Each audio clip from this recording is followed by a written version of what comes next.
दोस्तों, क्या market crash का सिलसिला शुरू हो गया है? और क्या अगले कुछ दिनों में क्या निफ्टी 9,000, 7,500 या 6,000 तक चली जाएगी? मार्केट क्रैश कब और कैसे आएगा, वो समझने के लिए हमें ये भी जानना ज़रूरी है कि अपना शेयर मार्केट कैसे बिहेव करता है। उदाहरण के तौर पे अभी हाल में क्या हुआ था, महाराष्ट्र गवर्नमेंट ने प्रॉपर्टी स्टैम्प ड्यूटी 2 से 3% घटा दिया। अब उससे जितने भी रियल एस्टेट के शेयर्स है वो 2-3% नहीं बढ़ा, वो सीधा 10 से 15 से इनफैक्ट 20% तक उछाल मारा। आपको क्या लगता है कि 2 से 3% स्टैम्प ड्यूटी कम करने से इतना बड़ा इफेक्ट हो गया? तो क्या उनका प्रॉफिट में बहुत चांद लग गया? ऐसा कुछ भी नहीं हुआ। मैं कारण बताता हूँ। देखिए, वो स्टैम्प ड्यूटी जो रिड्यूस किया गया है उससे सबसे बेसिक किनको फायदा होगा? जो छोटे प्लेयर्स है, मतलब जो 25 लाख 50 लाख तक का फ्लैट्स खरीदते हैं, जो बहुत एक्सपेंसिव, जो करोड़ों में जो फ्लैट्स खरीदा जाते हैं, उनका अभी भी बहुत ग्राहकी बहुत कम है, क्योंकि ऐसे उनका बुरा हाल है, उनके खर्चे इतने पाले हुए मोटे मोटे कि वही नहीं संभाला जा रहा है। अब जब जो छोटे प्लेयर्स भी है उनमें अनएम्प्लॉयमेंट बढ़ती जा रहा है, लोग की नौकरी जाती जा रही है, अब घर का खर्चा नहीं संभाला जा रहा है उनका।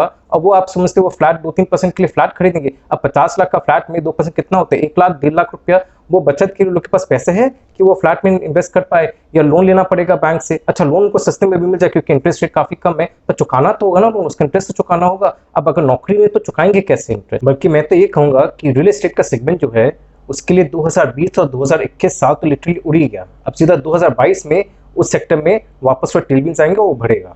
तो फिलहाल 2 साल तो कुछ नहीं होने वाला, कोई खास कुछ नहीं होगा। अगर शेयर में कुछ बढ़ेगा भी तो खास कुछ बढ़ेगा, लंबा चौड़ा कुछ नहीं उछाल आने वाला है। दोस्तों, अब अगर अपने बैंक्स का हाल समझे तो देखिए, मोरटोरियम के आड़ में जो एनपीएस छिपे हुए वो केवल इंडिया में नहीं है, दूसरे कंट्रीज में भी है। पर डिफरेंस जो क्या है वो मैं आपको बताना चाहता हूँ।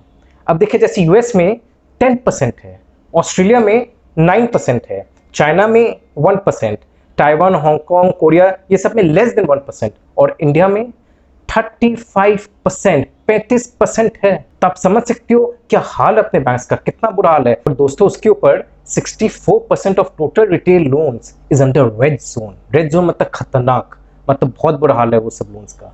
और रेड जोन में भी एक्चुअली जो परसेंटेज जो मेन सेक्टर्स का जो रेड जोन में फॉल करता है वो हो आपका home loan 69%, auto 53%, personal loan 53%, then two wheelers loans 44% और क्रेडिट कार्ड लोन 74%। यही कारण है कि बैंक के जितने भी स्टॉक्स है वो ऑल टाइम हाई में नहीं है। जिस तरह से फार्मा स्टॉक्स कहां से कहां पहुंच गए, केमिकल स्टॉक्स कहां से कहां पहुंच गए। यही कारण है कि सब जानते हैं, जो अच्छे प्लेयर्स है, जो सीजन प्लेयर्स, वो जानते हैं कि बैंक लोग की क्या स्थिति है, बहुत खराब है। और अभी भी जो जो उछाल हुआ है बैंक के स्टॉक्स में जिस लेवल तक है, वो भी जस्टिफाई करता है कि नहीं, कंसिडरिंग कि बैंक्स लोग का क्या हाल है। एनबीएफसीज का भी वही बुरा हाल है। वैसे बेसिकली ये जो फाइनेंशियल सेगमेंट में जितने भी ये सब है, चाहे एनबीएफसी हुआ, बैंक्स हुए, इन सब का हाल इतना अच्छा है नहीं। अगर अपने फार्मा और केमिकल सेक्टर की तरफ बढ़ते हैं तो फार्मा सेक्टर में देखिए, एपीआई ड्रग्स के कारण ही मेनली इंडिया को बहुत अच्छा इसको रिटर्न्स मिल रहा है। जितने भी फार्मा जो भी एपीआई ड्रग्स बना रहे, एपीआई इंटरमीडिएट्स बना रहे, या intermediates of API, basically API हो गया एक्टिव फार्मास्यूटिकल इंग्रेडिएंट्स, उसमें जो भी है उनका बहुत अच्छा हुआ। जैसे आर्टिड्रग 6 गुना बढ़ गया शेयर प्राइस। तो ये सब कंपनीज को बहुत बेसी फायदा हुआ है, सभी फार्मा कंपनीज को फायदा है, पर ये सब कंपनीज को बेसी फायदा हुआ जो एपीआई में है। यहाँ रिस्क क्या है कि चाइना में सिंस इंडस्ट्री बंद हो गया, काफी फैक्ट्रीज बंद हो गई एपीआई का, इसलिए यहाँ फायदा हो रहा है। अब चाइना में अगर खुल गए वापस वो फैक्ट्रीज, या चाइना एकदम सस्ते में दे दे एपीआई, क्योंकि चाइना सस्ता में दे सकते हैं इंडिया से, उस कारण से ये सब फार्मा इंडस्ट्री का बहुत बुरा हाल है, क्योंकि चाइना बहुत सस्ते में सप्लाई कर पा रही थी, इंडिया उसके सामने कम्पीट नहीं कर पा रही थी। अभी चाइना का हाल खराब है, वहाँ फैक्ट्री बंद है, इसलिए इंडिया आराम से एक्सपोर्ट कर पा रही है और फायदा हो रहा है फार्मा इंडस्ट्री को। हो सकता है ये शॉर्ट लिव्ड है, तो we don't know, very difficult. तो अभी क्या है ना कि कोई भी सेक्टर ऐसा नहीं कि जो फुल प्रूफ सेक्टर है, चाहे फार्मा और केमिकल सेक्टर ही क्यों ना हो, कोई सेक्टर फुल प्रूफ नहीं है। कुछ सेक्टर्स तो बहुत खराब है, जैसे रियल एस्टेट हो गया, टूरिज्म हो गया, उन सबका तो बहुत ही स्थिति खराब है। बैंक का भी स्थिति इतना अच्छा नहीं है। फार्मा कंपेरेटिवली इनसे बेटर है, बट स्टिल उसमें भी रिस्क तो है। ये सबसे बड़ा रिस्क है ऑफ कॉम्पिटिशन फ्रॉम चाइना। तो दोस्तों, लोग बोलते हैं कि चलिए बाहर के कंट्रीज के तो स्टॉक मार्केट बहुत बढ़ गए और क्रैश भी आए, इंडिया में बहुत लंबा चौड़ा क्रैश नहीं आने वाला, हो सकता है बाहर क्रैश आ भी जाए, यहाँ इतना नहीं आएगा क्योंकि यहाँ तो अपना एग्रीकल्चर बेस्ड इकोनॉमी है। अपना एग्रीकल्चर बेस्ड इकोनॉमी है, ये सही बात है, पर कितना कंट्रीब्यूट करता है जीडीपी को? It's only 12%। काफी लोग डिपेंडेंट जरूर है एग्रीकल्चर में, पर सिर्फ 12% जीडीपी को कंट्रीब्यूट करते हैं। मेन कंट्रीब्यूशन तो फ्रॉम द इंडस्ट्री आता है, from the real estate sector, और उन दोनों इंडस्ट्री का बुरा हाल है, वो दोनों सेगमेंट का बुरा हाल है। तो जो जीडीपी के जो इस बार कंट्रैक्शन होगा वो लिटरली 40 साल में इतना कंट्रैक्शन नहीं होगा जीडीपी का जितना इस साल अपना होने वाला इंडिया का। It might go into negative, first time ऐसा होगा लिटरली कि नेगेटिव में चला जाएगा आफ्टर सो मेनी डिकेड्स। तो आप समझ सकते हो कि सिचुएशन तो बहुत ही खराब है। और देखिए, क्रैश जो है वो डेफिनेटली आएगा, आना तो ही, टाइमिंग करना बहुत जरूरी है, बट आएगा जरूर, और आएगा भी तो अच्छा खासा आएगा। कितना तक आएगा वही बोल रहे, 9,000, 7,500, 6,000 वहां तक भी जा सकता है, उससे भी बेसी जा सकता है, क्योंकि सिचुएशन सिर्फ इंडिया में नहीं काफी कंट्रीज में खराब है। और यहाँ सबसे बड़ा प्रॉब्लम क्या हो जाता है कि इंडिया का जो शेयर मार्केट है वो काफी हद तक यूएस का SP500 को इमिटेट करता है। अब आप देखोगे सबसे बेसिक कोरिलेशन SP500 का इंडियन शेयर मार्केट के साथ है, और SP500 बढ़ते गया है, ऊंचाई तक पहुंचते गया है। अब दोस्तों सिंस SP500 का काफी हद तक कोरिलेशन इंडिया मार्केट का, तो अमेरिकन इकोनॉमी किस तरह से बिहेव करी है वो जानना बहुत जरूरी है। उनका शेयर मार्केट किस तरह से बिहेव करी है कि उनका शेयर मार्केट बढ़ेगा तो इंडिया मार्केट बढ़ता है, उनका इकोनॉमी अगर गिरेगा तो इंडिया मार्केट भी गिरेगा, यहाँ का भी शेयर मार्केट बहुत बेसी तक इफेक्ट करेगा। इनफैक्ट दोस्तों 2000 में, 2008 में, 2020 में ये तीनों बार जब गिरावट हुई थी अमेरिकन मार्केट में, तो इंडिया मार्केट भी एक्जैक्टली उसी तरह से गिरावट हुई। इनफैक्ट इंडिया का मार्केट हर बार बेसिक गिरा compare to the American SP500। तो यहाँ बहुत इंपॉर्टेंट है देखना कि वहाँ का मार्केट भी किस तरह से बिहेव करे, क्या हाल है वहाँ के इकोनॉमी का। और वहाँ का इकोनॉमी का हाल भी बहुत बुरा है, बहुत ज़्यादा खराब है। अनएम्प्लॉयमेंट लेवल्स 1933 के अनएम्प्लॉयमेंट लेवल्स तक पहुँच गए। ऑलमोस्ट 90 साल पहले जितना बुरा हाल था वो आज के दिन हाल है अमेरिका का, इतना बुरा अनएम्प्लॉयमेंट लेवल्स का हो गया है।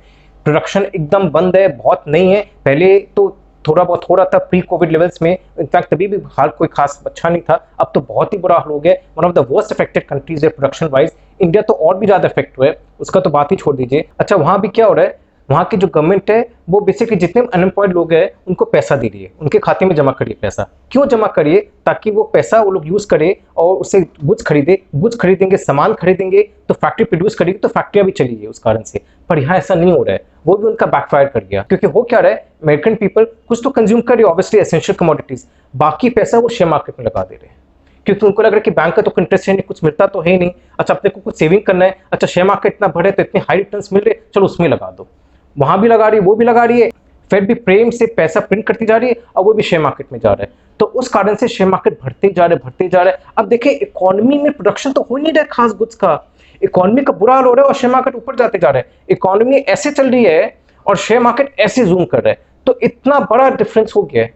देखिए डिफरेंस हो गया है। अब अपने को पता है कि डेफिनेटली इकोनॉमी के हिसाब से एग्जैक्टली शेयर मार्केट मूव नहीं करती, क्योंकि शेयर मार्केट पोजीशन के हिसाब से चलती है।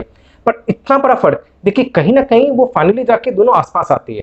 अब या जो इकोनॉमी है उसको ऊपर जाना होगा या शेयर मार्केट को नीचे आना पड़ेगा। इकोनॉमी शेयर मार्केट तक लेवल तक पहुंचने में तो बहुत समय लग जाएगा, इसलिए शेयर मार्केट को नीचे आना पड़ेगा। अब दोस्तों अगर अपने देखे टेक्निकल एनालिसिस वाइज, तो अभी निफ्टी का पीक 32 के ऊपर है, which is all time high. मतलब यहाँ तो देख के तो लगेगा कि भाई बहुत एक्सट्रीमली ओवरवैल्यूड मार्केट और सवाल ही नहीं मार्केट में रहने का, सब शेयर बेच देना चाहिए because this is really really overvalued. पर इस बार क्या है, ऐसा केस नहीं है, क्योंकि कोविड के कारण क्या है कि मेजर अर्निंग्स ड्रॉप हुआ है कंपनीज का, तो इसलिए पी काफी हाई हो गया। जनरल केस में पहले क्या पी काफी मायने रखता था, इस बार थोड़ा सा फर्क आ गया। इस बार क्या सिर्फ पी को अपने देखे अलग से वो इनफ नहीं रहेगा। ठीक है 32 पे स्टिल वेरी हाई डेफिनेटली, पर इतना भी हाई नहीं जितना पहले उसका जितना सिग्निफिकेंस था पहले, उतना सिग्निफिकेंस इस बार कम है। इस बार अपने को डिविडेंड यील्ड भी देखना पड़ेगा। दोस्तों फरवरी में डिविडेंड यील्ड इससे काफी कम था, तो अभी उससे बेटर एक्चुअली इंस्पाइट की आज के दिन पी 32 है, which was much higher than it was in February 2020। और अगर आपने देखिए कि इनफैक्ट इसका पीबी रेशियो पीबी भी अभी 3.14 है, ये 4 तक भी गया हुआ है। इनफैक्ट 2007 में 6 तक भी चला गया था। अभी क्या है ना कि जरूरी नहीं कि ये अभी एकदम से पीक में आ गया, हो सकता है यहाँ से मार्केट और 12,000 के पार चला जाए, 12.5 तक भी जा सकता है। बड़ा बात नहीं, स्कोप है अभी भी, क्योंकि अगर ये तीनों का अपने देखते पूरा तीनों को मिला के, तो अभी भी स्कोप है मार्केट का और ऊपर जाने का।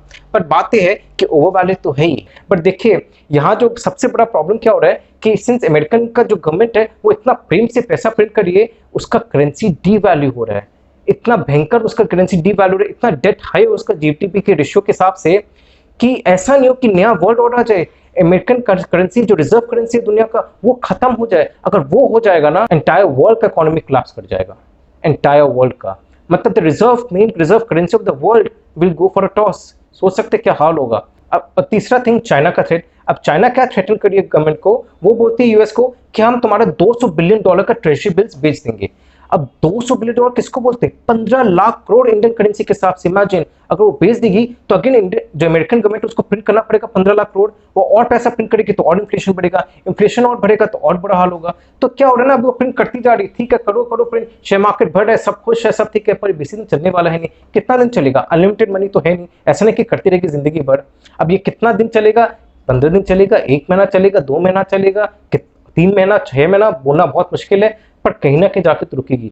अब दोस्तों आप तो जानते हैं कि अमेरिका में क्या सिस्टम है, मैक्सिमम अमेरिकन प्लेयर डेट में मर जाते हैं। एटलीस्ट इंडिया में सेविंग्स का कंसेप्ट है, वहाँ सेविंग्स का कंसेप्ट ही नहीं है। अब उससे क्या हो रहा है, उनको जो घर भी जो लिए हुए मैक्सिमम सब मॉर्गेज में लिया हुआ है, सब लोन में लिया हुआ है, और लोन का बुरा हाल, वो लोग पे नहीं कर पा रहे, नौकरी नहीं है, पैसे उतना कमा नहीं पा रहे, तो कहाँ से लोन रिपे कर पाएगी। इसलिए एविक्शन के ऊपर भी बैन लगा रखी है गवर्नमेंट 31 दिसंबर तक। पर यहाँ भी क्या ना कि काफ़ी रूल्स रेगुलेशंस है, और क्या अनएम्प्लॉयमेंट लोग उनको ही सिर्फ एविक्ट नहीं कर सकते, बाकी को एविक्ट किया जा सकता है अगर लोग पे नहीं कर पाए, तो वो सभी रूल्स रेगुलेशंस काफी हद तक वो सब नॉर्म्स है जिसको फॉलो करना पड़ता है। तो ऐसा नहीं है कि 31 दिसंबर तक कोई एविक्ट नहीं होगा, शुरू हो गया, इनफैक्ट एविक्शन वहाँ ऑलरेडी शुरू हो गया, काफी लोग सिटी छोड़ छोड़ के टाउन्स में जाने लग गए। तो वहाँ हाल तो खराब है, काफी खराब है। इंडिया का हाल भी खराब है, वो तो अपने को दिख ही रहा है सामने। इंडिया का क्या स्टोरी सामने कोई टीवी के सामने एकदम पूरा अच्छी तरह लानी नहीं चाहता है, क्योंकि अगर वो सामने ले आएगा, सब कुछ दिखा देगा, सब कुछ एकदम सामने लोगों के सामने लेकर, तो लोग हताश हो जाएंगे। फिर लोग के में जो किरण है जो स्टॉक मार्केट का, जिसमें उनको लग रहा है कि कुछ पैसे कमा रहे, वो भी निकल जाएगा। पर क्या पता ना, ये जो कुछ पैसे कमा रहे, ऐसा नहीं कि कुछ पैसे के कारण उनका बीसी निकल जाए, कैपिटल तक उनका इरोड हो जाए। क्योंकि जब मार्केट गिरता तो ऐसा गिरता है कि एक झटके में आपको पता नहीं लगता है कि आप 5 या 10% या 20% कमाए, और एक झटके में आपका 30-40% डाउन हो गया। तो ये हाल होता है जब मार्केट गिरता है, जबरदस्त गिरता है, एक झटके में गिरता है, पता नहीं लगता कि कहाँ से कहाँ पहुंच गया आपका पोर्टफोलियो। वॉरेन बफेट भी बोले थे कि आज तक उनको ऐसा कोई इंसान नहीं मिला है जो 3 बार सही ढंग से प्रेडिक्ट किया है कि शेयर मार्केट का बॉटम क्या है, कब गिरेगा शेयर मार्केट और कितना लेवल तक गिरेगा। एक बार कोई राइट हुआ है, सेकंड टाइम भी कोई राइट हुआ है, तीसरा बार ऐसा कोई इंसान नहीं मिला है। तो इमेजिन वो उस लेवल तक उनको आज तक ऐसा कोई नहीं मिला। तो कोई भी आपको बोलता है वीडियो में या टीवी में आके भाई प्रेडिक्ट करते हैं कि हाँ बस 1 महीना बाद गिर जाएगा, क्रैश हो जाएगा, वो हो जाएगा, वो सब बकवास बात है, ऐसा कोई नहीं है। क्रैश जरूर आएगा, कब आएगा बोलना मुश्किल है। इसलिए इस स्थिति में अपना क्या कोर्स ऑफ एक्शन होना चाहिए, क्या स्ट्रैटेजी होना चाहिए, अब उस बारे में अपने बात करते हैं। अब दोस्तों मेरा रीडिंग तो ये कि देखिए अभी सामने इलेक्शन आने वाला है यूएस का, और देखिए गवर्नमेंट कभी नहीं चाहेगी कि इलेक्शन के पहले एकदम इकोनॉमी का बुरा हाल हो जाए, स्टॉक मार्केट एकदम गिर जाए और लोग हताश हो जाए। तो मुझे नहीं लगता कि मेजर क्रैश आने वाला है इलेक्शन के पहले। इलेक्शन के बाद जरूर आ सकता है, इलेक्शन के पहले मेजर क्रैश नहीं आएगा, करेक्शन जरूर आएगा, क्योंकि मार्केट काफी ओवरवैल्यूड है अभी। तो करेक्शन जरूर आएगा, हो सकता है 5 से 10% का करेक्शन है, ऑलरेडी शुरू हो गया गिरना, पर हो सकता है 10% तक जाए।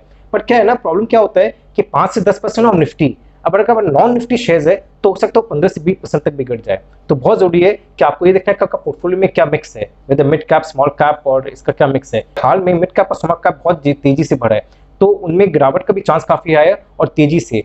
तो अगर 10% गिरता है निफ्टी में, तो हो सकता है मिड कैप और स्मॉल कैप आपका 20% गिर जाए। तो वो भी ध्यान में रखिएगा, पोर्टफोलियो देख लीजिएगा अपना। ऐसा नहीं करना है कि यहाँ के अब अपना सब शेयर वेयर निकाल दो, सब बेच दो, सब खाली कर दो, ये मत करिए, क्योंकि कुछ नहीं बोल सकता, कोई नहीं बोल सकता कि कितना हद तक गिरेगा, कितना क्रैश करेगा, किस लेवल तक डाउन जाएगा। इसलिए यहाँ सबसे बेस्ट है कि आप अपना एक्सपोजर जो है स्टॉक्स की तरफ वो रिड्यूस कर लीजिए। अगर सपोज आपका 80% एक्सपोजर है स्टॉक्स की तरफ, तो उसको आप 60 में ले आइए। अच्छा, जो नए लोग हैं जो अभी तक निवेश नहीं कर पाए हैं और अभी भी सोचे थे क्रैश आएगा, क्रैश आएगा, क्रैश आएगा, मैं तो कहूँगा आपको अभी बहुत अच्छा अपॉर्चुनिटी मिला है एंटर करने का मार्केट में। एंटर करिए, थोड़ा थोड़ा करके करिए, 10-20%, 30% तक लगाइए पैसा, फिर बाद में और अगर गिरता है तो और लगाएगा, वो आप कर सकते हो। बाकी जिनका ऑलरेडी पैसा इन्वेस्टेड है वो अपना थोड़ा एक्सपोजर कम कर, जो 50% इन्वेस्टेड है वो पड़ा रहे, वो ना आगे बढ़े ना नीचे आए। पर जो 70% है लोग उसको 50 में ला सकते हैं, या जो 30 है वो धीरे धीरे अपना बढ़ा के 50 में ला सकते हैं, क्योंकि अभी अच्छा मौका मिल रहा है लोगों को वापस शेयर्स खरीदने का। जो कंपनीज नहीं खरीद पा रहे थे अब वो खरीद सकते हैं, जो कंपनीज उनको बहुत ओवर वैल्यू लग रहा था अब उनका चांस तो एटलीस्ट वो कंपनीज में इन्वेस्ट करने का, उन कंपनीज के शेयर्स खरीदने का। तो ये अपॉर्चुनिटी आपको मिल रहा है, ये करेक्शन नहीं है, क्रैश नहीं लगता है, इससे करेक्शन का भी थोड़ा फायदा उठाइए। ठीक है, क्रैश जब आएगा तब आएगा, उपाय नहीं, उसमें सभी जाएंगे, पर जब क्रैश आएगा तो पता लग जाएगा। ऐसा नहीं कि एक दिन में सीधा 20-30% गिरेगा, आस्ते आस्ते गिरेगा तो पता लग जाएगा। अभी भी क्या पता, देखिए अभी भी गिरना शुरू हो रहा है, गिर रहा है, बढ़ रहा है, साइडवेज मूव करते जा रहा है मार्केट। तो वी डोंट नो कि whether this is a sign of crash और not, but definitely this is a sign, correction तो है। अगर इसी तरह से और कुछ दिन मूव करते रहा तो maybe this might lead to a crash also, this could be a starting of a crash. तो बोलना बहुत मुश्किल है, इसलिए बेस्ट है कि अपना एक्सपोजर स्टॉक्स की तरफ वो रिड्यूस करिए या उसको मेंटेन करके रखिए, तो अराउंड 50%। तो दोस्तों ये मार्केट अपने पेशेंस को टेस्ट करेगा, सबका पेशेंस को जबरदस्त टेस्ट करेगा, और यहाँ के जिसका मेंटल बैलेंस सही रहेगा, जो इसको बहुत स्मार्टली टैकल करेगा, वो इवेंचुअली जीत में रहेगा। तो बहुत इंपॉर्टेंट है कि अपना मेंटल बैलेंस आप एकदम कायम रखें और पेशेंस रखिए, बहुत पेशेंटली काम करिए, हड़बड़ी कहीं नहीं करिए, क्योंकि मार्केट मौका देती रहेगी। हो अगर करेक्शन है तो वापस मौका देगी जब मेजर क्रैश आएगा, अगर मेजर क्रैश आता है तब तो डेफिनेटली ये आखिरी मौका हो सकता है आपका। ठीक है, जिस हिसाब से अपने को लगता है कि एक्सट्रीमली ओवरवैल्यूड, उस लेवल तक नहीं है, but definitely it is still very overvalued. और सिंस इकोनॉमिक सिचुएशन खराब है और अमेरिकन मार्केट के ऊपर अपना मार्केट चल रहा है, तो अमेरिका का मार्केट तो डेफिनेटली क्रैश करेगा, क्योंकि वो बहुत तेजी से बढ़ा है, तो वो तो गिरना ही है, और वो गिरेगा तो अपना मार्केट भी भयंकर रूप में गिरेगा, उससे बेसी गिरेगा। ये यहाँ सबसे बड़ा प्रॉब्लम आ जा रहा है। तो यहाँ अपने को बहुत केयरफुल होना जरूरी है। दोस्तों अगर आपको मेरा वीडियो अच्छा लगा तो लाइक और सब्सक्राइब जरूर करिएगा और फ्यूचर में भी इसी टाइप की मैं इंटरेस्टिंग वीडियोस आपके सामने लाता रहूँगा। Thank you very much. नमस्ते।